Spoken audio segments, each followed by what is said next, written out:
Summer routines live or die by how easy they are, and honestly, if something takes too much effort, I'm out. That's why Groons is my go-to. It's my one daily pack of gummies covering my greens, vitamins, and minerals. Plus, it has 6 grams of prebiotic fiber, which is more than 2 cups of broccoli. No mixing powders, no giant pills, no hassle. I just rip open the pack and I'm done. They taste good and they make it easy to stay on top of my health, even when life gets busy. Save up to 52% with the code PODCAST at Groons.co. That's code PODCAST at GRUNS.co. Welcome back to TalkNorth.com. Thank you for listening. If you can, please download before you listen. It helps our business. I'd also like to thank our producer, Brandon Morton, and let you know if you'd like to sponsor this program or any of the programs on the network, you can reach me at jsouhan47@gmail.com.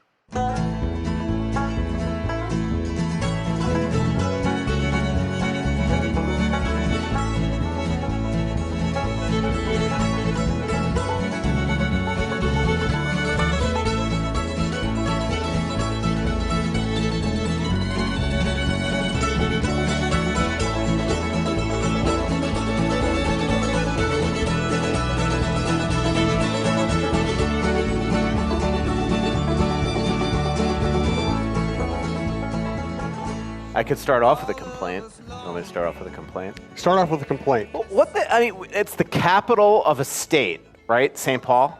Yes. And the Starbucks, the only Starbucks, I might add, in downtown St. Paul is closed on a Sunday.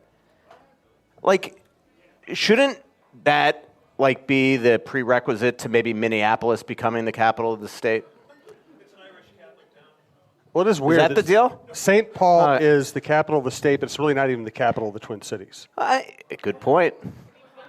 All right, so we just offended half the size. And if we haven't offended you yet, just stick around. Let's honestly go back to this. There's one Starbucks in downtown St. Paul, which right away is egregious. But two, there's an afternoon game on a Sunday at 4:00. And the Starbucks in the capital of Minnesota is closed. I just don't understand how that's humanly possible. This has been bothering me for 24 hours. Obviously, it's been bothering you for 24 hours. If you read my article today, you could see it suffered. I thought it was the same as always. I know. All right. Let's start the show.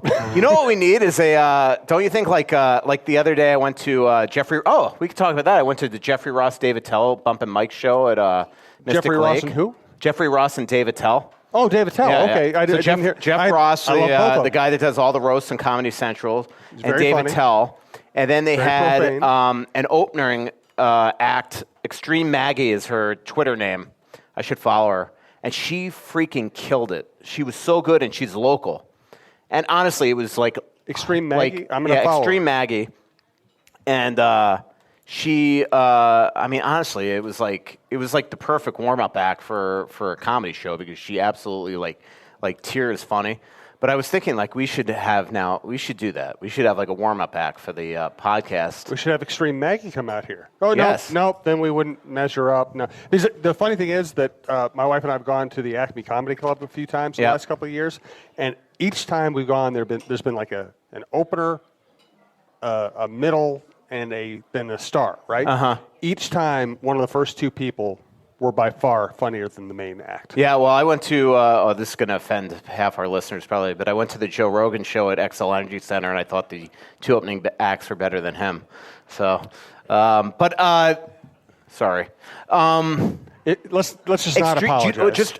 Extreme Maggie, so she works for MnDOT, unless it was a bit, but she works for MnDOT, and she... I shouldn't repeat the jokes. They're definitely not appropriate for this. But some of them are just freaking hysterical. We need to do a Russo After Dark show. Yeah. Oh my God, just so good, so good. But I don't know if she maybe how every casino or every comedy act has somebody that sort of runs their comedy, that books their guests and all that. Mm-hmm. I don't know if she does, if she works for Mystic Lake or if she just was the opener there, but it was great. So, Extreme Maggie, follow her on Twitter. I just did. Back to Starbucks. Don't you think it's a little scary that you need one coffee shop to always be open everywhere you go?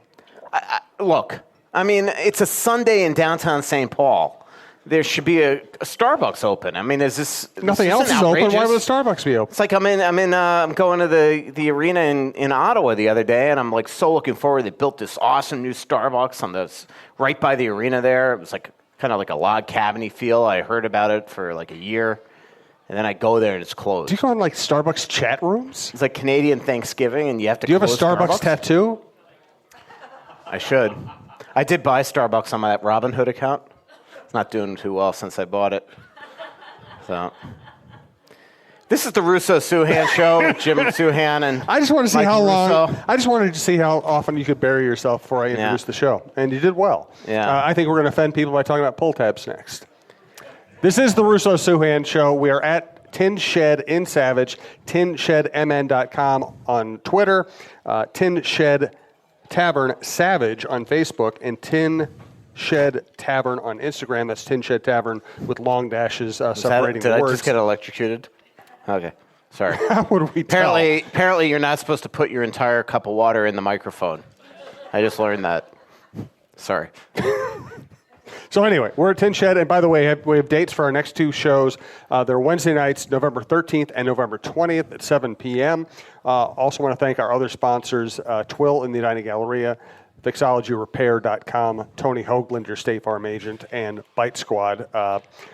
So you were telling me about pull tabs. Yeah, I went to Tom Reed's today for lunch. I like going to Tom Reed's also because, like, every time you walk in there, it's like somebody. Like last week, I went there with Ryan Carter for lunch, and there's Bob Fletcher, the sheriff, and you're just like, and he's just sitting there eating lunch. Well, today I walk in there, and there's Dave Brooks, Herb's brother.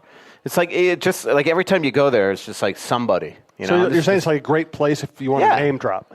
Yeah, exactly. Yeah. What was I saying? Sorry. Pull tabs. I went there. So today I went there, and Dan Myers met me for lunch, and we're sitting there, and I'm like, what is that thing in the corner? It's like a referee's, like the scorer's table at the XL Energy Center. Now suddenly it's appeared in the middle of Tom Reed's. Well, I didn't know that they now sell pull tabs there, so I learned about the whole pull tab process. Tommy Konechny scored, and darn it, Kevin Hayes. Rooting for my fantasy. You're very distracted today. Well, pull tabs. Yeah. Pull tabs. I'm playing LaPanta's brother in fantasy today, who his team name is the Hockey Guy, but he knows nothing about hockey. So it's very important that I win this week. But anyway, so I learned about the whole pull tab thing and who gets the revenues and how it works and all this stuff. So I've never used pull tabs, and I'm telling Dan Myers and Tom Reed this today. And so they made me go over there and buy some pull tabs. And I always go to these bars around the Twin Cities, and I see these people sitting at the pull tab with like a freaking bucket of pull tabs, and it's like they're opening it, and it looks so like they're opening it, and they're opening it, and they're opening it, and you're just like, what is the fascination with this stupid thing? And everybody that tells me that it's like crack. It's just, it's really addictive. You got to try it. So I go and I buy $20 worth of these pull tabs, and it's not crack. It's freaking, well, maybe crack is bad too, I guess. This is bad, really bad. It's not addictive. So it's not like crack. It's bad. Is your point? Well, let's put it this way. I meant from a standpoint that it is absolutely not addictive. I will promise you that I will never do it again. It's just like, what is so fun about it? I'm like opening this up. I don't know. Like, it's just a bunch of like objects. I don't know if the objects mean that I won or lost. Then somebody finally tells me there's got to be a line through it, and that tells you if you won. Well, I didn't get any lines. So yeah, it was just completely dumb. Tell me Konechny just scored. How many people have we offended so far? You can raise your hands. I don't know. You're a tough crowd. What's that? I don't know what you mean.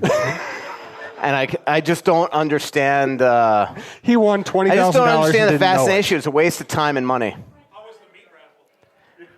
What's now? Yeah, all right. This goal. The question was, how was the meat raffle, which is right on point. Yeah. So how was the meat raffle? I don't know what that is either.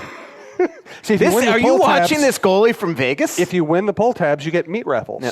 Has anybody just seen the goals that this guy has just given up in No, two we're NHL kind of games? trying to do a show. We're not really paying Holy much attention. mackerel. Yeah, it is Philly 3-0 over Vegas. Yeah, early in the Dansk. second. just gave up 2 of the worst goals I've ever seen. This stream of Semi-Consciousness is brought to you by TalkNorth.com. And please follow us on Twitter at TalkNorthPod. In the future, we're hoping to do some giveaways and some other promotions on that feed. So please follow us at TalkNorthPod. And again, November 13th and November 20th, we'll be back here at Tin Shed. Tin Shed for parties, whether it's birthday parties, sports team parties, company holiday parties. They now have new menu items, jumbo pretzels, homemade pot pies, tuna burgers, along with their other many good burgers and more. And they are offering now take and bake pizza fundraising. And you know what I just learned about Tin Shed? What? When you walk in, there's a tin shed. Yeah, I know. Like, I've never seen that before. Does anybody know that? How many shows have we done here already? Like 10? Yeah, more than that, probably. Yeah, I've never seen that tin shed. It's a gigantic tin shed. I'm a little stressed with this Vegas game because I've had Riley. So Riley Smith is on my bench too. I knew it had a fantasy. Well, he's on my implication. fantasy team. He's been on my bench, so I finally called him up from the minors, and he's probably -3 right now. So that ticks me off. You know who's also on my fantasy team? Miko. I stripped him of the C though. I made Steve Stamkos our captain, and I let Miko know that today. How'd he take it? He didn't seem pleased. I just thought Miko would play along, maybe crack a funny joke or something. No, he didn't. I also, I've always thought of. We also know we've talked about it in past Hey, there's years. Mike Yo. In past years, we've talked about the fact that you probably had some opportunities to move into some NHL front offices at times. The fact that you had Mikko Koivu on your fantasy team. It's probably a good thing you didn't end up on any NHL front office. We needed a defensive shutdown center and face-off specialist, which I got into a debate on my athletic comment thing today about that. The thing is, every once in a while, I'll jump into the comments on the athletic and say something probably like over the top mean. There's like 2 people on there that just drive me crazy. Father, I was about to curse. So he's heard it before. So I won't. But then I'll jump in. But then what happens? Somebody's gonna have to teach me how to use the athletic. But then what happens is how when you leave a comment, now when somebody replies to that comment, you get these notifications. Somebody's gonna have to tell me how to turn off those notifications. So I'm getting all these notifications today of people, and I didn't open one of them because I did not. I was in such a serene mood. Didn't want to get all stressed out, so I didn't open up the comments because I knew that my blood would just go.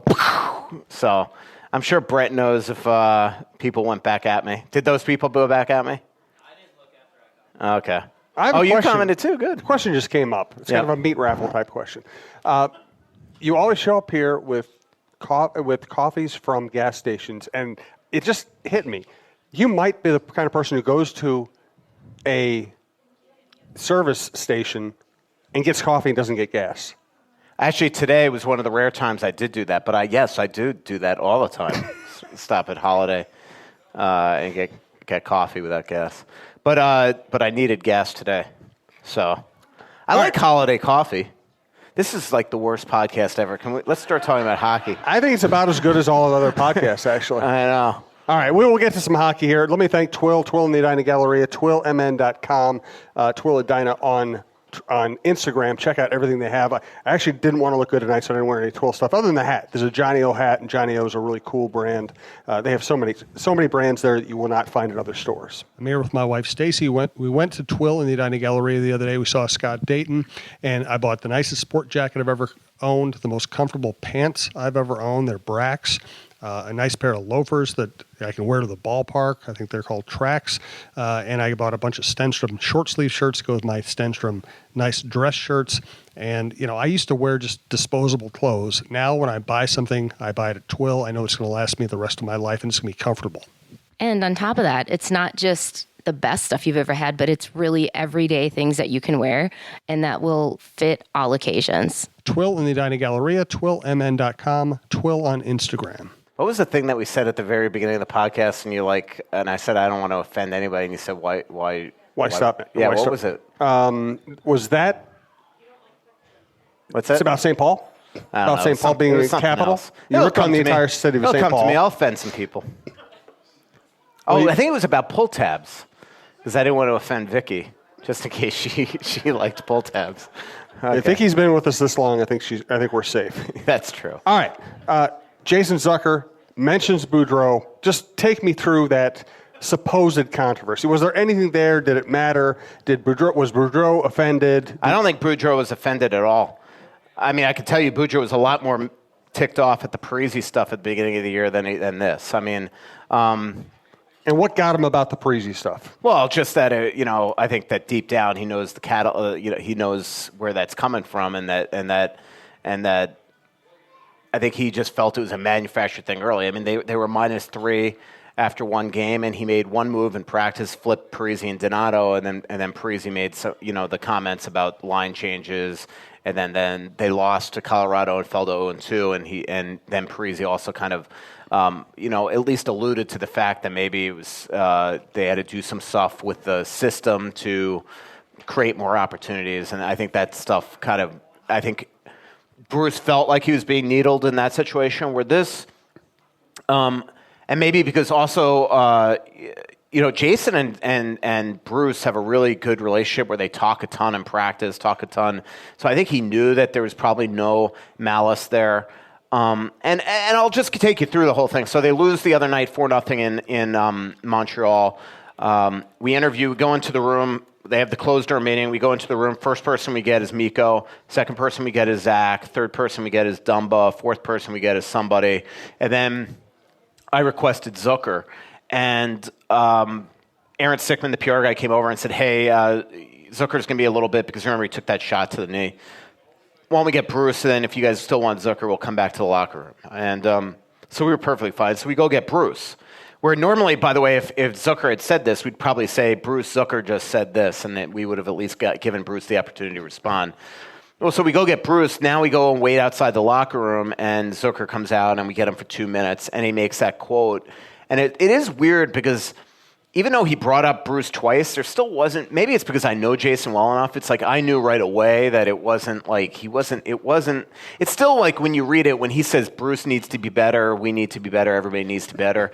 The fact that he mentions Bruce, I guess, is odd in hindsight, but I could tell you that I don't think that he meant it with the malice. I think he was just saying that from the top down, everybody needs to be better. Well, anyway, so I put it on Twitter.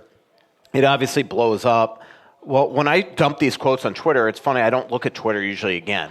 I write for the next 2 hours. And then normally what I do is kind of a thing, especially on the road, is that in Montreal especially, I walk back to the hotel. It's a good, decent walk.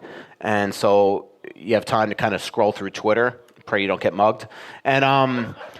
And it's pouring out, so I never looked at Twitter. So now I get into my hotel room at like 1 a.m. and I just look at Twitter for the first time for the last 3 hours. This thing just went, and I had no clue, and so it was bad. And so then you start to hear, I happen to talk to somebody close to the coach the next day, and I found out that Jason went up to him on the plane and apologized, and then I happened to just coincidentally be doing Carly Zucker's show that day. Total coincidence. It was something we planned for weeks, and she mentioned that it was a big thing. We actually talked about it on her show, and so that's why the next day we even went up to Zucker, because I knew that he was going to want to dial it back, and so that's why we went up to him. So it just I didn't realize that it exploded to the degree. I don't read all the aggregated sites that said Zucker calls out coach. I didn't see all that stuff.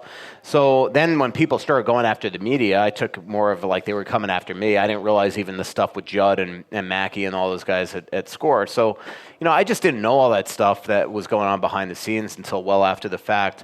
But I just really think that, if anything, it actually, even though my lead today in The Athletic was very tongue-in-cheek, Jim, I don't know if you saw it. I know you read it. But I do think that this is going to be good for the team. Anybody have a password I can borrow? Yeah. I think this is going to be good for the team because for a team that's been so uptight and tense-filled the whole first 2.5 weeks of the season, like after the game, off the record, but just between us, like Alex Stalock was the hero. So you know how they have the heroes of the game, right? Well, Alex got it for a shutout in Ottawa. Well, the Wild hadn't won since, so Alex still had the hat to give to a teammate after last night's game. So Alex gets up to give the speech, to give the hat, and everybody's in the room, the scratches in the room, the coaching staff's in the room. That's the way it works. And then the hero of the game from the previous game gives it to the guy that he wants to give his hat game. So Alex gets up there and deadpans. He goes, well, I really feel like this one should go to Bruce because he was better tonight. And the room freaking apparently went just ballistic laughing, including Bruce. And so like all of a sudden, it's like this good vibe from something so stupid, right? Just an innocuous, Bruce has to be better, 4-word sentence in the middle of a Jason Zucker 2-minute interview where he, by the way, did fall on the knife 10 different times, which you could read in the actual story, not just Twitter. And so, like, well, now, look, they got to beat Edmonton. They got to beat Nashville. Like, to keep it up, it's got to go. But this is the type of thing that actually could galvanize a team. I mean, it sounds dumb, but that's the way sometimes it works. This team needed something to just chillax everything, right? And so yesterday it was a good win, and now let's see if they can continue it. Good. I mean, I didn't, when I read the quote, I was like, okay, this isn't a big deal. It's going to become a big deal. Yeah. It would be fascinating if that ended up helping the team in some way. And I will say there was a lot of weird stuff that happened. You know, Jeff O'Neill went after Jason. Then Mike Rupp went to protect Jason by then trashing Bruce, and which I think was very uncomfortable for Jason to be a part of too, is then having another former teammate and player ripping on the coach based off something he said. So it just was a weird situation and it just shows you it's like Twitter is just such a strange place, and maybe it's my fault for just tweeting it out. But I will say there were 3 beat writers here and we all used it, but it was just seemed to be my quote that kind of everybody was reacting to. And it just shows, like, too, it's like you can't take your eye off Twitter. Like, I put this quote, not thinking anything of it. If you look at it, it's like quote 2 of a 7 or 8 quote dump. So it's not like I was trying to stir it up. To me, it's like I just took it for granted that this was just a good quote. And I just put it out there, and then I went to Koivu's quotes, and then I went to Dumba's quotes, and then I went to Boudreaux's quotes, and then I started writing. And then I look at the hotel, get back to the hotel, and I see that everybody's just attacking poor Jason. Yeah. We will take live questions. The microphone's right up there by Brandon. We'll also do some Twitter questions here in a second. Now's a good time if you want to get a live question in. And we also have taken a drawing for Wild tickets. And I'm going to ask you about the Wild actually winning against a fairly good team here in a second. Do want to thank Fixology Repair, fixologyrepair.com. They've worked on tablets for me. They've worked on watches for Michael. They can do all kinds of stuff. They have locations in downtown St. Paul and in Minneapolis downtown. And their mothership is at the Mall of America, 3rd floor by Nordstrom's. They also have a store in Toledo because they're a growing business, fixologyrepair.com. Hi, this is John with Fixology Repair. For the better part of a decade, we've been privileged to serve you for all of your jewelry, watch, and smartphone repair needs at the Mall of America. Since Minnesotans largely hate going to the mall, we expanded 2 years ago to reach you in the Minneapolis Skyway. And now this year, we're pleased to announce we have a new location at Wells Fargo Place in the St. Paul Skyway.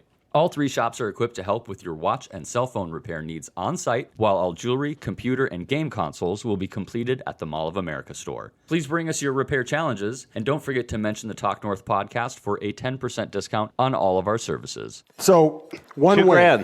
Did you win anything? You don't know if you won anything. Yeah, you have pull tabs. So they do have pull tabs here. Hopefully I didn't offend you with my pull tab rant. Oh, he doesn't listen to this show. So how much did this cost you? Jeez. Because it's 15 is Bart Starr's number. Nice. Have you ever won anything off these pull tabs? What? Well, let's see, what was it, a month ago? I pulled a 50 here. Nice. I pulled a 300 here. Nice. Yeah. So you do win, but it's a waste of money. Yeah. Last night, so this is a funny story. I don't even know where this is going with it. Hopefully I don't say anything inappropriate because it's just stream of conscious. But last night oh man, maybe I shouldn't. Yeah, so go ahead. Last night, so I don't know if you remember, like a couple of weeks ago, or no, it was in training camp. Ryan Hartman had a big game, and I happened to kind of just do some searching on who the hell Ryan Hartman is, and I found out his parents own this cool bar in Chicago, and I wrote a big feature off of it, called his parents up. Well, his dad's super nice. Which bar? It's actually a bar in a bowling alley that's an official Blackhawks bar. Oh wow! It's okay, north. It's outside of Chicago in their hometown, about 40 miles away. So I kept in touch with the dad because the dad asked if he could republish the story on his website and all that stuff.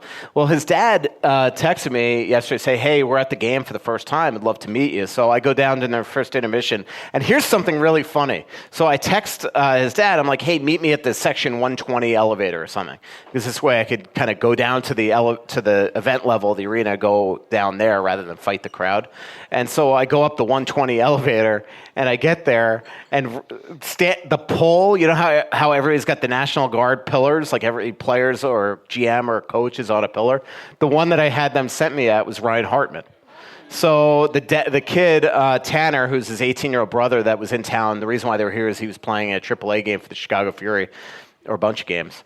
Actually, I have another thought on this. But anyway, so they take the picture, so I'm talking to them. There's like Mikey Riley and Max Gardner and Connor Riley, all those guys over there like chatting. I'm talking to Ryan Hartman, and my friend Dave and his wife come up to me, and they start talking to me. So the last time I saw them, they were in Vegas, and they won $1,000 off a video poker machine. And it was crazy. They won like 2 or 3 times while I'm there. So this is the day, that to me is fun, like the whole video poker thing. Well, so I start talking about this. This is the day I start telling Dan Myers this story today about how basically that I love video poker based off this crappy pull tab thing. But then they told me that they've lost like they haven't won a jackpot since playing video poker. Not a good story. So. Is that the end of the story? I really honestly lost my train of thought. It was something to do with pull tabs and video poker. But the fact that it happened when I was talking to Hartman's dad. So let me ask you this question, high school hockey people or AAA things. Is this a normal thing? Ryan Hartman told me today that in St. Louis Park at this game that his brother was at, they're tied with 5 minutes left in the third period. And there's apparently a timer in the game, and it doesn't matter how much time is left in the game. If like, say the game's supposed to last an hour and 20 minutes, if that timer goes off, the game's over. So they're on a power play with like 5 minutes left in the game, game's tied, and the 60-minute thing went off because there was a men's league game, and they pulled the AAA guys off the ice. Is that something that happens all throughout Minnesota? It is? Oh, is that the deal? They're renting ice? And okay. Yeah, I got you. So that was strange. Ryan wasn't happy. I can imagine. Good Lord. Yeah. So, the Ottawa win, it was hard to take much from because Ottawa was so horrible and played such a horrible game. Does this victory give you any hope? Does this, I'm just looking for something positive to talk about. Well, let me just say something on the Ottawa game. When I was ripping on that game, it wasn't based on the fact that Ottawa sucked or Minnesota sucked. The game sucked that night. It did. But I also thought Ottawa couldn't complete it. I mean, it was just one of the worst hockey games I've covered. There always seems to be one game like that a year. That hopefully is the only time we see that. Last night, what gives you hope is that they look good. Granted, I mean, obviously, the 2 goals in 16 seconds and them losing the tie game in the third period, that stuff, I mean, I'm not talking about that. That stuff is still stuff that needs to be corrected.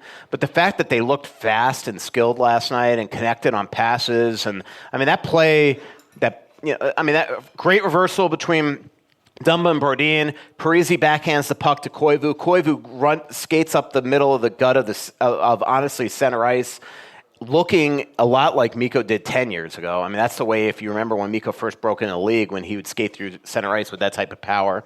Then he dishes off to Zucker, and then that pass, and Zucker's not the greatest passer in the world by any stretch. That pass was absolutely difficult to make.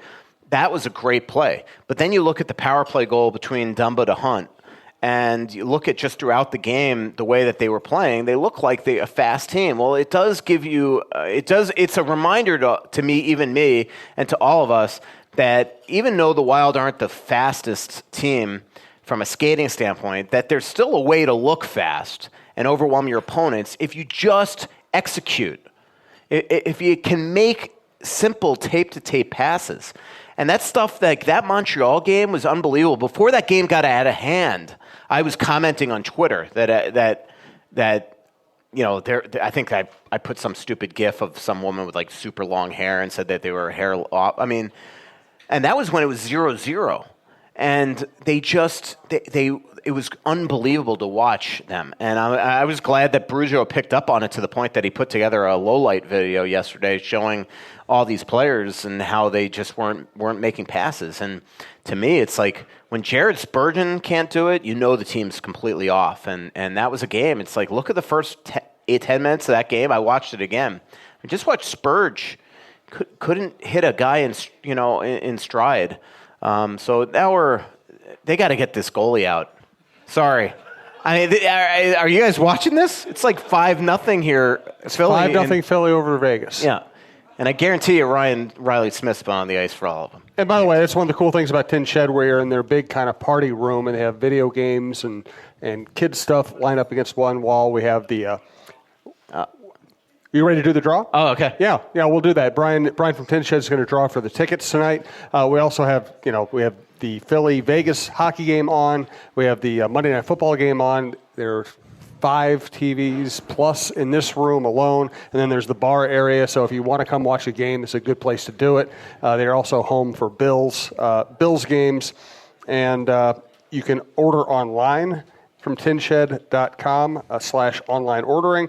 They are now offering Take and Bake Pizza fundraising, great for sports teams and other organizations, 50-50 revenue split. Kids eat free Tuesday, Wednesdays, and Thursdays. Mondays, you buy 1 pizza, get 1 free, any size, any toppings. And, again, you can find all this at tinshedmn.com. You'll even see Michael Russo's beautiful portrait at tinshedmn.com. Yes, there's a beautiful portrait of Michael Russo. Vicki. Hi. Hi, how are you? Good. Good. Good. I'm glad you got here. You're holding your phone as if you have a question from Philip. Well, actually, I'm now your national correspondent because Okay. I have questions from 2 different states tonight. Here we go. Oh, my goodness. Michael's fired up about this. Yeah. No, I'm glad you got here because Mike was going to haul me up there in the other seat. Oh, I shouldn't have come. Oh, no. That would have been great. No, that wouldn't have been a problem. Philip wants to know, Mike, is it concerning or just circumstantial that only 6 forwards played the last 4 minutes of the game? I think it's circumstantial, but look, last night he went down to 3 lines down the stretch and didn't play. I think Mayhew, pretty much Fiala and Donato. But down the stretch last night, it wasn't only 6 forwards, but he went down to 3 lines, and I do think that they had to win that game, and Bruce was going with the guys that he trusted down the stretch there. I was pleased with Dumont. He looked He looked really good. He really did. I knew nothing about him, and I saw him in camp, and he played the one exhibition game at home where I thought he looked really good that game too with Luke Johnson. And we're already seeing the effects of Luke Johnson being hurt in Iowa. Already the Wild need a center, and they have to go to their second guy, their second depth guy down there, and Dumont. And you're like, oh boy, this is going to be a problem. But he absolutely looks like a guy. I noticed right away in practice on Saturday that at a minimum he was confident, because I've never seen a call-up be as vocal as he was on the ice during drills. Just constantly talking. And for him to feel, for a minor leaguer that was not in Vail, to feel comfortable enough to sit there and instruct from a center perspective guys like Hartman and Foligno on those drills, I thought that was really impressive. And so he, so far so good. We'll see. A lot of times we see these guys play well and then kind of fizzle out. We'll see if he continues. Well, he should be pretty psyched up because Bruce even said how he had confidence in him. So, well, you saw it. He played him in the third period. He wasn't playing Donato and Fiala, Oh, God, no. So. Yeah, for sure. This question is from Allison. Hey. In Iowa. Nice. She wants to know why Sealer is in Boudreau's doghouse. Yeah. Well, I will say I was surprised that Soucy had been getting so much ice time. I didn't like Soucy's game in Toronto. And then finally Sealer was back in Montreal. Then he made the one mistake on the play that kind of turned the game around by putting the puck in the stands. And then so it didn't surprise me that Soucy was back yesterday. But Soucy played a great game yesterday. But in terms of Sealer, I don't know. Bruce didn't like his camp. I could tell you that. He didn't like that he had instructed him after feeling that he lost his composure a little bit in training camp. He sat with him and told him to chill out. And then he didn't like in Nashville. He didn't get called for it, but he was hit hard in the corner.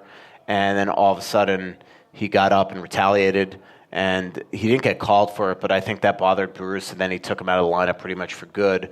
And then it was interesting in Montreal the other night, in the first period early before the game got out of hand, he was popped in the left corner in the offensive zone, and he just got up and continued to play, didn't even think about going after him. So that to me was a sign that he's learned his lesson. It stinks because also Patterson's going to be back at some point, and you just do feel like there's getting to the point where Steelers on the outside looking in. I think it's still way, way too early to give up on him. And he's just, honestly, as a human being, he's just a great guy. So hopefully this continues. But right now, Soucy, he just has a lot of confidence in the guy. And Soucy played an awesome game yesterday, so Soucy's going to be playing against Edmonton.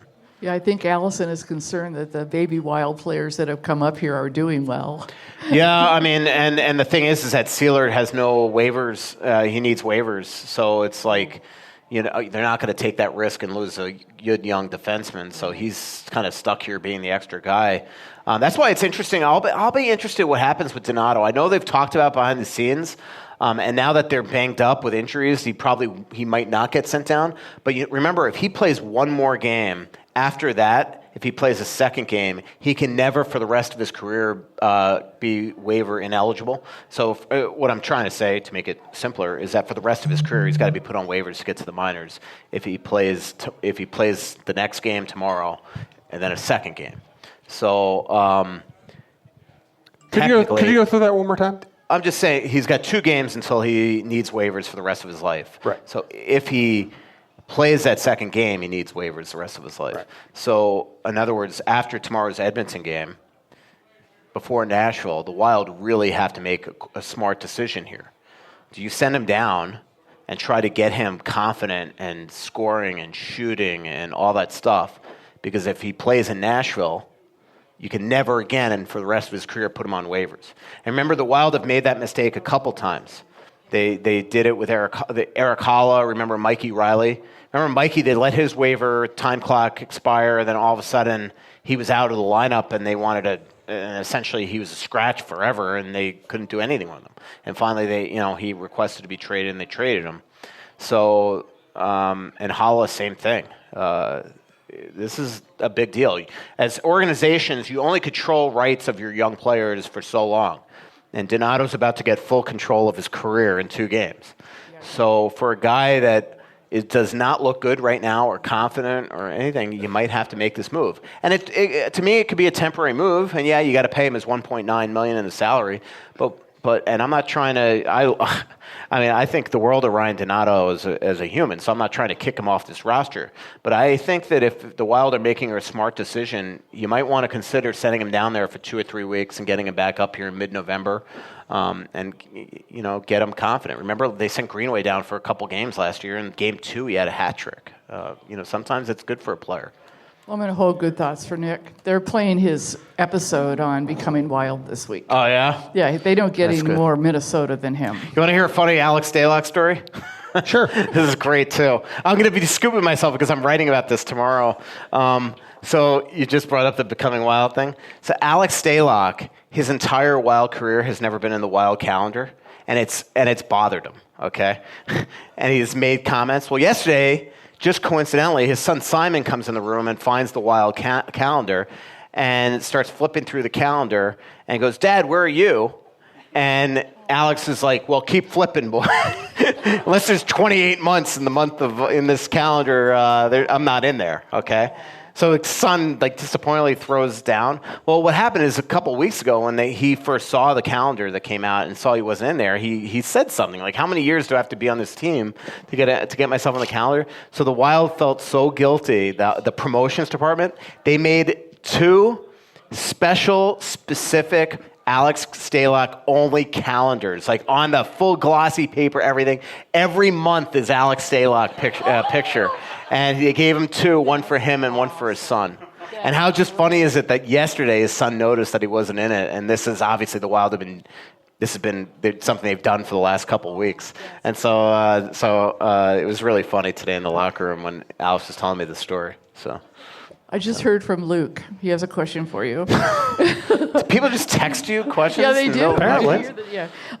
He's curious if Dubnik is still doing the same puck tracking training he started to do a few years ago in the off season. I haven't asked him. I really haven't. Well, it says it feels like he isn't tracking the puck as well anymore. Yeah. You can see how it'd be harder to travel for specialized off-season training with the growing family. Yeah, I mean, well, I can tell you that this summer he stayed in Minnesota the entire summer. Didn't go home. Didn't go back to his home in Kelowna. So my guess is he didn't go out there and visit, but I haven't asked him specifically. I do agree that he just doesn't seem to be tracking the puck well. I mean, everything seems to be eventful right now, and so that obviously needs to change. I'm not even talking about the rebounds that he's serving up, on those goals last night. I'm just talking about like just every kind of shot. It just seems like he's having trouble swallowing it. So Cool. Thanks, Vicki. Appreciate it. Thanks.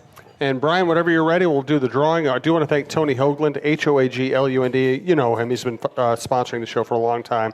And right now, if you call Tony at 763-421-4900 and just ask what his company can do for you, he will donate $16 to Jason Zucker's foundation, and National State Farm will match it. So $32 will go to a very good cause. Hi, Talk North listeners. I wanted to let you all know about State Farm's new program called Quotes for Good. We partner with local nonprofits to raise money for great causes. For the Russo-Souhan Show, I'll be donating $16 to the Jason and Carly Zucker Give 16 campaign that benefits the University of Minnesota Masonic Children's Hospital. When you call in, be sure to mention the show so that we can track the donations. You can reach us at 763-421-4900 or check out our website at champlininsurance.com. Now we have Brian from Tin Shed. We first of all appreciate Brian having us here. It's been a blast. It's a great place to do shows. And we, of course, are giving away wild tickets. And when I say we, I mean Brian is giving away wild tickets. This is Brian's deal. This is his tickets that he's giving away. And so it's a cool thing. I'll let you take it from there, Brian. Thanks, Jim. it's cool how you installed that tin shed at the front. Yep. Since last Michael time. just noticed today there's a tin shed at Tin Shed. Just figured it out. He's a reporter. I usually have my head looking at my phone when I'm walking. Well, okay, that's true. All right, I just want to thank again everybody for coming out and supporting the show and supporting the Tin Shed. Just a quick reminder on the drawing. When you're here, you can enter in. And you have to be here to win. So hopefully whoever's name I draw out of this bucket wins. Or is here today, I should say, not wins. And I have a couple games to pick from, so I'll draw one name, and there's a couple options for everybody for the winner to choose from. So, Remember, next two shows, November 13th and 20th. Get this goalie out of there. Sorry. Vegas goalie is just a sieve. how about Kelsey May? All right. Look at you. Beautiful. All right. That's better than the last time. Awesome.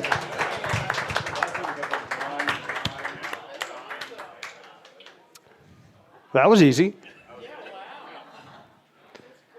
Well, that's a buzzkill for everybody else. Thanks for coming. Appreciate it. And is that the end of our deal? Should we? Anything else going? I just wanted to make sure I didn't interrupt you if you were doing it. So again, thank you to Brian, thank you to Tin Shed for doing that, and congratulations on winning the tickets. Kelly will continue to do that. And again, I want to get disappointing for everybody else here, though, Kelly. That's some Minnesota. That's some Minnesota level guilt right there. That goes to the pull tabs and everything That is else. her name, right? Yes. Okay. No. I don't know. I might have misheard. All right. All right. I'm not going to leave you hanging there. Let's do some Twitter questions. We don't always get to a lot. We're doing live shows, but we have some good ones today. The mic is still free if anybody wants to come up and ask questions while you're here. From Big Zoo, we all know how much Michael likes to talk about expansion drafts. Is it easier for a team on a rebuild to go through an expansion draft? I'll go first, protect Dumba. Can you imagine how awful Fenton would have done in that process? Had to get the Fenton shot in. Yeah. Well, speaking of Fenton, I mean, that no move clause to Zuccarello is going to cost him a young player. So, hello. That's a good point, actually. Yeah, I mean, it's just, I would think that Dumba's, Dumba would be protected. I mean, we'll see in a couple of years where everybody is, what this roster looks like. It's way too early to try to even speculate. It's funny. Speaking of way too early to try to speculate, last December we did a blitz at the Athletic where we did do the way too early expansion draft. And you go back and look at the players that I had protected, and they're like all gone now, right? Zucker and Granlund and Coyle and Niederreiter.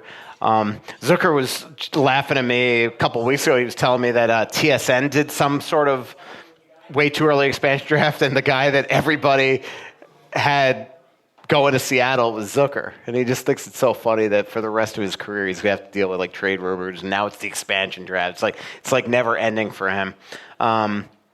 But it'll be interesting. I mean, like I was thinking about this today. Like it's just going to be interesting how Bill Guerin continues to analyze his team. Because it takes, Wild fans know this team like the inside of their hands, and so they want like, what's taking so long? Well, you got to give them time. It's like Peter Chiarelli was in Edmonton for an entire year before he started. Really, you take the year to analyze, and frankly, what the Wild better hope is that then Billy Guerin doesn't take a guy and say, after that year, I'm going to trade Taylor Hall for Adam Washington. Like, that would be a mistake. So, not that the Wild have Taylor Hall, but my point is this, is that he's got to analyze the team, and then he's got to make the right decisions after analyzing the team. And somehow Chiarelli didn't do that with Taylor Hall. What you hope is that at the end of the day, Billy looks at this and decides, like, look, is Greenway going to be the guy we thought he was, or is he not? Is Fiala going to be the guy that we thought he was, and not Cunnin, whoever? And he's going to have to make those tough decisions, and we'll see.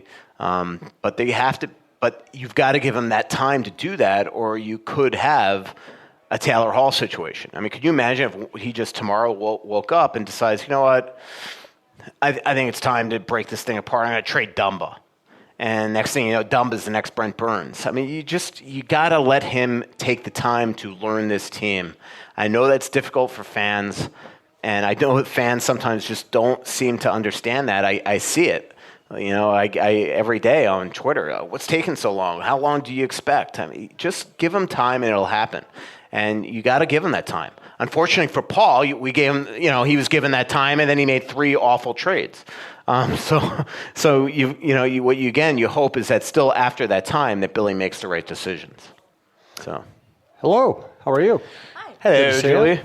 Hey, I was just wondering. I know we talked about last year that the Wild had a lot of babies and stuff. I was just wondering if you knew anything about if this is going to be another baby year. Future kids on the way? No, I think they're all taking a break. No, I honestly don't know. I haven't asked around. These 2.5 weeks the tongue-in-cheek line in my story today that I meant completely was that when I said that 2.5 weeks, this felt like 2.5 months.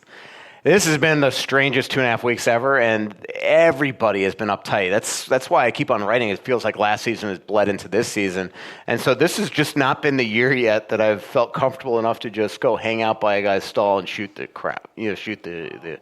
Sorry, Father. Yeah, I was raised Catholic, and you can't say crap in front of a. I was going to say, then I decided to go to crap, and then I just completely screwed up. That's one of the everything. 7 deadly words, isn't it? So, yeah. It's been a show of awkward silences, and I just like letting Mike marinate. Brandon, how much does that like? Does that silences. like you had the easiest night ever, and now it's like, God, I got to go home, and now okay. Sometimes you see, so like Dusty Peterson, the Wild videographer, you could tell the times that we're on the road when he just like, all right, he's like praying that everything goes smoothly, so he could just dump the video on Twitter or Wild.com, and then just go out and have a beer, and then like something inevitably happens, like either a curse word or Bruce will make fun of Dan Myers or something, where all of a sudden you're just like you see Dusty's like, oh my God, now I got to edit this whole thing. So I felt like that's what just happened to Brandon. Brandon had all these dinner plans, and now he's got to go home. So, hi there. After our second or third loss of the season, our local sports station said that Boudreau should be worrying about his job. Should he be? I mean, I don't think so, or not right now. I think that he was always going to have his job being on the line, at least publicly, with any outlet, just based on the fact that he's in his last year of his deal. But I wrote this last week, and I think everybody knows how much I like, respect, and have a really good relationship with Bruce. So I don't mean this in a callous way, but he might just have to go down with the ship this year. And what I mean by that is, if I'm Bruce, if I'm Billy Guerin, and I don't think that this team is a cup contender, let alone maybe a playoff contender. If he really believes that, what is the purpose of firing the coach? Like, say you end this season and you got the second or third best odds for the lottery, and firing a coach is just going to allow you to get 10 more points and have the seventh or eighth best odds. What is the purpose of that? So, again, I feel bad saying this, but you almost just, if I'm Billy, I just let this thing play out. Let Bruce, unless Billy knows like that, I want that guy right there as my coach. To me, it makes no sense. Let the season end, and then you make a decision on Bruce whether or not you brought him back. And then if you decide that Bruce isn't the guy that you want coming back, then at least you have a bigger pool of candidates, and you can take your time to interview somebody rather than making a rash decision right now. So again, to me, the only way Bruce's job is on the line, especially with the lack of a sure thing interim coach sitting in the organization, to me it makes sense to just wait. So that's just my opinion. I mean, you could be fired tomorrow. Who knows? This is the NHL, but I just don't see the purpose in it. Counterpoint would be... Don't say the St. Louis Blues. No. Okay. Counterpoint... Because that's the type of thing that makes my head just explode. No, this team is not as good as the St. Louis Blues. Right, and remember, the other thing is, like, with respect to Mike Yeo, they were crap for 6 weeks after the Mike Yeo firing. Mm-hmm. It's when they got Jordan Binnington that they turned things around. It was the goalie. It was not Mike Yeo. Now, I mean, that's just a fact. It's like, here's a great example. When Ken Hitchcock was fired in St. Louis, Jake Allen had like an .850 save percentage. Mike Yeo comes up, and all of a sudden Jake Allen magically had a .950 save percentage and upset the Wild in the first round. It's goaltending in that situation. That team is a good team, but they've had Jake Allen issues. So, yeah, my counterpoint was, if the team had continued to play at really an unprofessional level, right, and hadn't shown any life the last game, and that continued, and it looked like, then you might have no choice. Then you might have to fire just so you're telling your fan base, we care, and we actually do want to put a professional product. Like if the Wild lost last night and then lost to the Oilers, go to Nashville, lose, come home to LA, lose, and now they're like 1-10 going into November. At some point, it doesn't matter if it's the coach's fault or not. You have to do something. And look, it might still, as you just asked, I mean, I'm saying this as of right now. If in a month from now they're still god-awful and they're getting 5,000 people a game and fans are just going crazy, you might have to make a move just to do something. But I personally don't think it, like, to me, this is the year. If it happens naturally, not a tank, if it happens naturally and they finish with the second or third worst record in the league and give themselves those type of odds, this is the year to be able to go get a stud. There are 6 or 7 really good players at the top of this draft. So I wouldn't want Billy to do anything to ruin that if this team is destined for that. So remember, Tin Shed has an extensive menu if you come out, or if you want to order online, go to tinshedmn.com. We also have a deal with Bite Squad. If you don't live near Tin Shed, if you can't just come down here and get good food, you can order at Bite Squad. Use the promo code TALKNORTH, one word, to get your first delivery fee waived. Also go to bitesquad.com and check out whatever deals they might have in your area, including their members deal. So use the promo code TalkNorth, then just keep using TalkNorth after that. They've been supporting, Bite Squad. Use Bite Squad after that, and they've been supporting our program for a long time. What, another goal? I'm watching Nathan McKinnon dance and beat Binnington, coincidentally. That guy, he's just so good. So thanks to Bite Squad, bitesquad.com. Use the Bite Squad app. Yes, sir. A Colorado power play. So I'm going to give you a positive question. So Tony Abbott wrote a little bit today in The Athletic about Marcus Foligno and what he brings defensively to the Wild. And it just seems like whenever you have quotes from Foligno, they always seem very insightful too. Oh, yeah. Can you talk a little bit about what he brings to the team from a leadership standpoint? I can't believe you asked this question, Brett. I was just on the way driving here talking to somebody that works for the Columbus Blue Jackets. Thanks for the question. And I was just talking about Foligno to this guy. And he was telling me about Nick Foligno and everything that he does for that team and how he says no to nothing. I said that right. Says no to nothing. In other words, he does everything for the Blue Jackets. Like, I can't even speak with clarity. At this point, why start now? Just from a captain standpoint, the stuff that he does for that team, I just think that we're seeing him mature as he's grown into his role here. If you remember the first year, the quotes in that story I got from Bruce today, but if you remember when he first got here, Bruce didn't know what he was all about. He played him in the fourth line, didn't trust him, didn't put him on the penalty kill. And then all of a sudden last year he got on the penalty kill, got into a role, and his ice time has gotten appreciably better in the last 3 years. He still is what he is. I mean, he's not a top six forward, but what Bruce is trying to do this year is use that fourth line or that third line when Foligno was on it the last 4 or 5 games leading up to last night in a shutdown role, because I think he realizes that Koivu is not the player that he could put in that situation on an every night basis anymore based on his age coming off a torn ACL. And he was trying to use Eriksson Ek as the center in that role to develop him in the future into being potentially the heir apparent to Koivu. So this has been the plan all along, and it's because he's felt Foligno could work really well there. But the thing is with Foligno, when he is insightful when you get him in the locker room, and even from how he's grown with Bruce, it took us as beat writers a couple of years to realize that. All of a sudden we're getting Foligno like even last year, and we're just like, wait a minute, what? This has been here for the last 2 years? This really smart, engaging, guy. We all knew he was funny, great quote, all that stuff. But it was just, I don't know. He is. I still think he makes a little too much for what he brings to the team, but he is. If this continues, Billy will actually have a huge decision to make here on what to, if you're going to continue to bring him back, because he's important on this team. He's their most physical player, heck of a penalty killer. I will say that was a big issue coming into this season when Paul was still here, is that Paul wanted Greenway to start killing penalties, and essentially wanted Foligno off the penalty kill, and it was a debate between the coach and the GM on that one, because Foligno, the Wild had the 7th best PK last year, and only 7th best because they were so bad at the beginning of the year. Probably could have finished higher if they didn't. They had to do a lot of chasing of that stat all year long. And a lot of it was because they had Foligno and Eric Ferrer as the first 2 guys. But I like what Bruce is doing this year. He's got Greenway on the penalty kill. He's got Cunnin on the penalty kill. So he's trying to give everybody on the team roles. If you're not on the power play, you're on the penalty kill for the most part. Obviously, there's going to be the odd guy, Jerry Mayhew, Victor Rask, people like that. They tried Rask on the power play in Toronto and Montreal. That didn't work.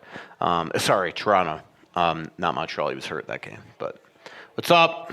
We should have a couch for people who come up here before you get on a roll. It's a good thing there's a post there. Yeah, it's true. Oh, yeah, I use it. So 2 things. There are license plates in here, too. First time I noticed Observant. that. Yeah. So this is another comment and a question for the Wild who listened to your podcast went to the home opener and completely underwhelmed by the game ops that they said they tweaked and were going to make better. Overwhelmed or underwhelmed? Underwhelmed. Okay, sorry. Underwhelmed. I honestly had like a little pop in my ear. That's why I didn't hear it. So I was underwhelmed. So I'm curious your thoughts on that, because I actually thought last year's home opener was better. But then another positive question for you, because the Wild beat me to the punch. They put Hunt and Dumba together on the power play and Spurgeon Suter. What do you think of that? Well, when they made the actual change of Suter playing with Spurgeon, all of a sudden they had to make a decision there, because then you're really going to mess up with your D pairs coming out of special teams if you didn't do it like this. But I love it. And this is something, I'm not even kidding. I don't want to try to make myself like I gave the idea, because I don't know if Bruce ever remembered it. But at the beginning of the year, I asked why he doesn't do that. To me, it's enough for Suter there. What I like about Hunt is also they're both great passers. Suter's a good passer too. But Suter, how many times do we see him not connect on that one-time pass? And to me, it makes Dumba a lot more lethal having Hunt put him there. And last night was the perfect example of why having the two of them together is a great move. Dumba gets that puck. Everybody, including the goalie, thinks that Dumba's shooting that puck. And he sells the shot and then makes a perfect one-time pass to Hunt, who had the entire left side of the net to shoot at, because there wasn't even a screen there. And it's because everybody overloaded to Dumba's side. And to me, if you're going to have a power play that's so predictable that everybody knows the one option when Dumba is to let him shoot, to me, it's like make sure that you have that guy on the right side be a shooter and not Suter, who, when you know that if Dumba's not going to shoot, and he goes back to Suter's not shooting. So to me, it works. And we saw it last night. And I like the changes too. I like the fact getting Zucker on that number one unit. So last night was, I think, a good example of power play tweaks that actually worked. So Brad Hunt, this guy, he's fun to watch. Yeah, he is. He's so exciting. He hates talking about himself too today. He was the story in practice today, and just it's funny watching the other reporters try to get quotes out of him. I just stood on the back because I've been working on this. Not to give away a story that I'm working on that's going to appear in the next couple of weeks, but since October 4th, I sat down with Brad in Denver, and I haven't run it yet because the team's been so in the tank, pun intended. But I've been working on how it's humanly possible that a guy that of his size and Dumba's size and these guys, from a physics standpoint, could have the shot that they have. I mean, you see, they're not Zdeno Chara at 6'9", and so. I'm glad I got Hunt alone on that one because he was really good, where today it's just he doesn't like talking about himself. And it's just so funny. You can just see, I don't know if it's nerves or humility, but it was funny today. He didn't like being the center of attention in practice. We're going to run through a couple Twitter questions from Nikolai. With Guerin taking his time to look at the team, if the team continues down this path, do you think he waits till the offseason to make moves, or will he make them in season? You've kind of answered that already. Yeah, pay attention, Nikolai. Yeah, I'm just kidding. No, we'll skip forward. I know this isn't live. I know. From Alec, with the injuries this early in the season, does Billy G look at acquiring some depth from other teams or free agents? Look, Billy is looking and talking to all teams. There's no doubt about it. But, I mean, again, it's too soon to tell. I will say the last time that they were not in 2009-10, when they got off to that awful start that was very similar to this year, they had the same record, 1-6. The first trade we got back from Vancouver, I was at Lund's, and it was like late at night, and that was when the Chuck Kobasu trade happened. And so to me, it's like there's an example of like, I think Chuck was making his first trade hoping to get this team into the playoffs and thought Chuck Kobasu was going to help, but it turned out to be like, really why did you do purpose that? type thing. Yeah. I don't remember all the scenarios of why he felt like that was happening. I think it was more based off the record. So the record can dictate sometimes what the GM feels to do, but this is just a different situation. If Billy had all summer to build this team and make his moves, and they started off 1-6 like they did, I think Billy would have felt a lot more pressure and ownership of this team to try to make moves. But Billy knows he's playing with house money here. There's not one, as much as any fan might be impatient and be like, come on, Billy, do something.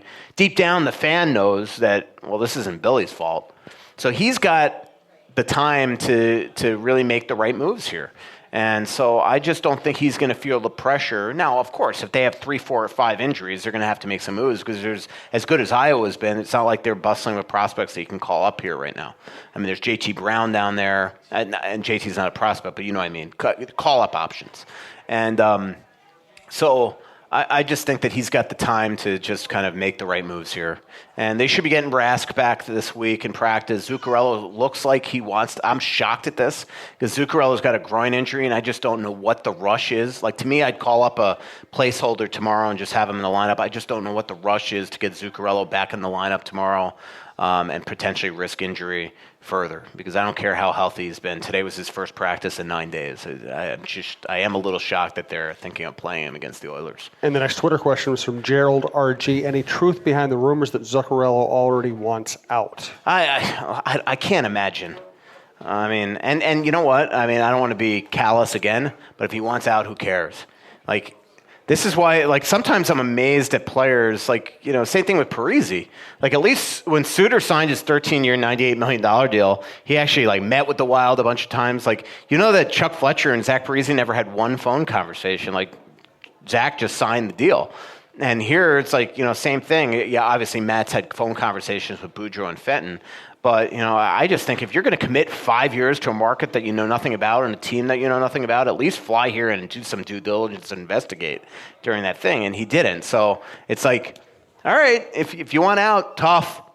You got your $30 million. You should have, if you're unhappy. And again, I don't know he is, and I don't think he is.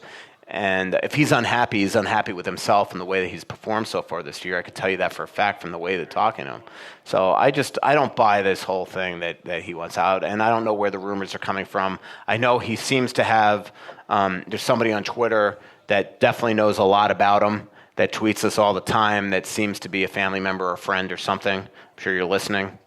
I won't say who, so people don't just follow you. And I think he's kind of insinuated this, and he tried to walk it back today.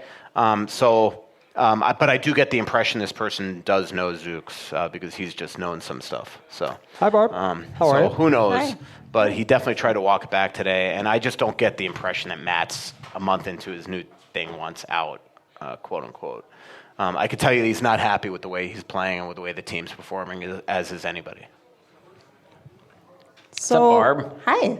So, what is your overall assessment at this point of Mikko coming back from the injury? I think he looks Good great. question. Look, he shows his age some nights. I mean, we saw it on the rush chance in Montreal when he tried to beat a guy to the net and essentially got checked from the left side of the ice into the right corner. But Greenway does that too. It's unbelievable on rushes when it's a one-on-one how little speed a lot of the Wild guys have. So look, there's going to be times like that. Offensively, he's not nearly the same player he used to be. But I'm sorry, right now on this team, he is their best center. And that's just a fact, and if you don't believe it, you're wrong. I mean, it's just, I'm amazed at the people. I get if you are tired of Mikko, and longevity sometimes does that, and if he drives you nuts as the offensive player he is, when he got that puck in the left circle in the home opener and he didn't shoot the puck on the power play, have at him if you want. But the people that just think that he is a fourth-line center or inconsistent or just a face-off specialist and don't look at the analytics that tell you that there's few players in the league that the opposing players, when he is on the ice, get the fewest chances and the fewest shots. That's not just a coincidence. It's because he is so good defensively. And there's a role for that, especially on this team. Now, does that mean they should re-sign him? Probably not, okay? But the reality is there's nobody else on this roster, including Eriksson Ek, that could do that. And so I think he's done a good job. Is he going to be the Mikko Koivu that's still going to get you 50 points? Probably not. You'd love him to score some goals. You'd love him to be more creative offensively. Last night he was awesome. I mean, last night the entire leadership, Suter, Parise, Stahl, even though he had a couple whiff chances, and Mikko, they led them to that win. Zucker. That's the cool part also when you see players mature is that when all of a sudden you start to see them take onus of the game and not just be periphery guys. Remember how long we were waiting for guys like Zucker, Coyle, Niederreiter, and Granlund to take the reins and kind of feel like it was their place in the locker room to say things, to perform on the ice. Last night you saw it. Zucker tried to do that. Foligno tried. Spurgeon tried. So we're seeing those guys mature into that. But last night, I mean, Parise, Koivu, Suter, Stahl, they came to play. And it was good to see. I think that's enough for one night. I agree. Freddie Dean and Artie Jones, you sent really good questions. We'll probably do more Twitter questions during our studio show than we do at the live show. We should do like Bill Maher after, like overtime on YouTube, whatever's that thing that he does. I think we've spent enough time together, actually. All right, now tune in to Facebook Live.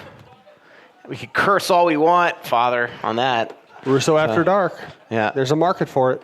So. No, I do want to thank everybody once again for coming out. You keep Sorry on for swearing in front of your baby. Okay. Yeah. Where better to learn than here? Yeah. Good stuff from Michael. Thank you to everybody who came out. Thanks to Tin Shed. Thanks to Brian for giving away his own tickets as a promotion. And thanks to all of our sponsors and listeners. Thanks to Brandon, our longtime producer. And please give Michael a round of applause, and we will see you November 17th. 13th. I knew I'd screw that up. November 13th and November 20th. Thanks again. Pretty little city built on a hillside. Music music in the bars and fire in the sky. We went to the beach and it was covered in ice, and I used to call it home. So much coming out, there's nothing going in. I know that you feel like you're never gonna win. Oh, but the world won't forgive